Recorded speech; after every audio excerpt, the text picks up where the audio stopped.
क्या आप जानते हैं कि नाकामी किस्मत नहीं होती? ये हमारी रोजमर्रा आदतों का नतीजा होती है।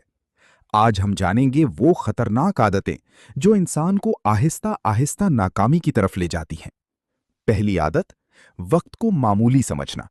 नाकाम लोग अक्सर कहते हैं, कल कर लेंगे, मगर यही कल जिंदगी को पीछे धकेल देता है।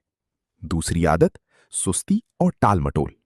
काम सामने होता है, मगर बहाने उससे भी ज्यादा होते हैं। तीसरी आदत, हर वक्त शिकायत करना, हालात से, लोगों से, किस्मत से, मगर खुद को बदलने का ख्याल नहीं आता। चौथी आदत, दूसरों से मवाजना करना। नाकाम लोग अपनी रफ्तार भूलकर दूसरों की दौड़ देखते रहते हैं। पांचवी आदत, सीखना छोड़ देना। याद रखें, जो सीखना छोड़ देता है वो आगे बढ़ना भी छोड़ देता है। छठी आदत, खौफ में जीना।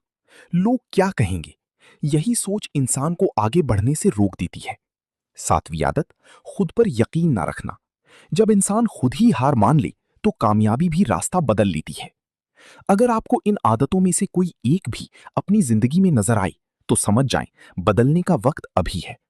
अगर आपको ये वीडियो पसंद आई हो तो लाइक करें और मजीद ऐसी वीडियोस के लिए सब्सक्राइब करना ना भूलें।